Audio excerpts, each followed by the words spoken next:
আসসালামু আলাইকুম সবাইকে। আজকে আবারও একটা নতুন রেসিপি নিয়ে হাজির হয়েছি। আজকে তৈরি করব প্রোটিন, ফাইবার এবং ভিটামিন সমৃদ্ধ ঢ্যাঁড়স দিয়ে মুসুরির ডাল। তো চলুন দেরি না করে শুরু করা যাক। প্রথমে ঢ্যাঁড়সগুলো নিয়েছি। সাধারণত ঢ্যাঁড়সে আছে ফাইবার, যা হজমে সহায়তা করে। এছাড়াও ঢ্যাঁড়সের মতো আঁশ সমৃদ্ধ খাবার রক্তের কোলেস্টেরল মাত্রা কমাতেও সাহায্য করে। এরপরে মসুরির ডালগুলো নিয়ে নিব। এগুলো ভালো মতো ধুয়ে নিতে হবে। মসুরির ডালও খারাপ কোলেস্টেরলকে কমিয়ে ভালো কোলেস্টেরল মাত্রা বাড়াতেও সহায়তা করে। এছাড়াও এটি ব্লাড সুগার নিয়ন্ত্রণেও সহায়তা করে।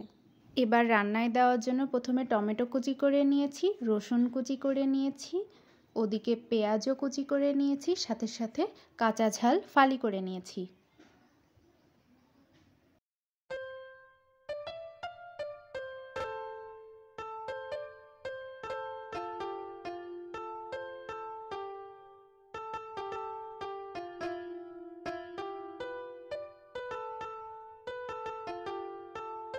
এখন রান্নার জন্য একটি কড়াইয়ের মধ্যে ধুয়ে রাখা মুসুরির ডালগুলো দিয়ে দিচ্ছি। এর মধ্যে একে একে ফালি করে রাখা কাঁচা ঝাল, সাথে সাথে পেঁয়াজ বাটা, রসুন বাটা এবং জিরা বাটা, স্বাদ মতো লবণ এবং পরিমাণ মতো হলুদের গুঁড়া দিয়ে মাখিয়ে নিব।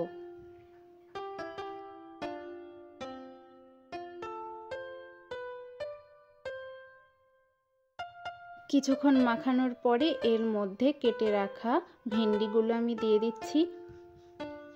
ভেন্ডি সহ আরও একবার মাখিয়ে নিব।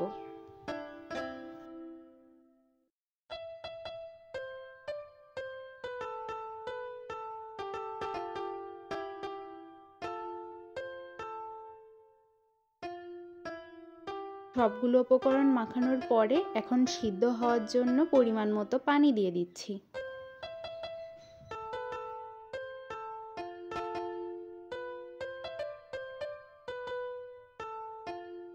পানি দিয়ে কিছুক্ষণ নাড়াচাড়া করে এখন এটা ঢেকে দিব।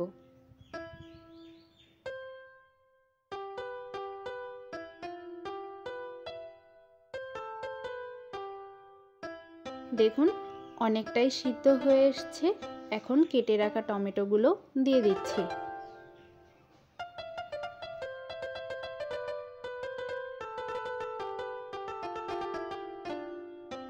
টমেটো সহ সিদ্ধ হতে হতে পাশের চুলায় একটি কড়াইয়ে তেল দিয়ে নিচ্ছি।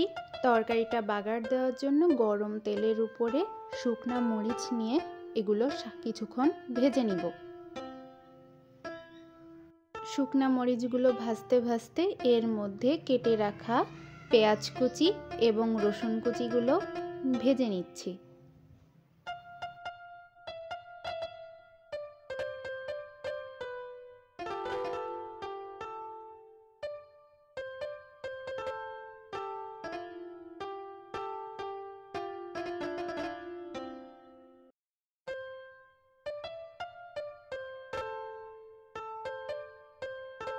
দেখতেই পাচ্ছেন পেঁয়াজগুলো ভাজতে ভাজতে অনেকটাই লাল হয়ে এসছে। এখন এটাকে পাশের চুলায় থাকা ডালের মধ্যে দিয়ে দিচ্ছি।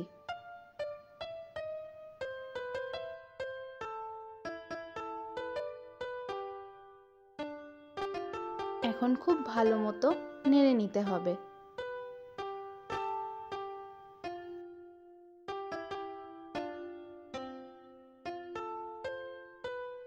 আমি কিন্তু এর মধ্যে বেশি পানি দিইনি। দেখতেই পাচ্ছেন রান্নাটা একদমই মাখা মাখা মতো হয়েছে। রান্না প্রায় শেষ, এখন নামিয়ে নেওয়ার পালা। এই যে নামিয়ে নিচ্ছি। ব্যাস তৈরি হয়ে গেল ঢ্যাঁড়স দিয়ে মুসুর ডাল। এরকম আরও রেসিপি পেতে অবশ্যই ইউটিউব চ্যানেলটি সাবস্ক্রাইব করবেন, পাশে থাকা বেল আইকনটি ক্লিক করবেন এবং ফেসবুক পেজটি ফলো দিয়ে পাশে থাকবেন। ধন্যবাদ।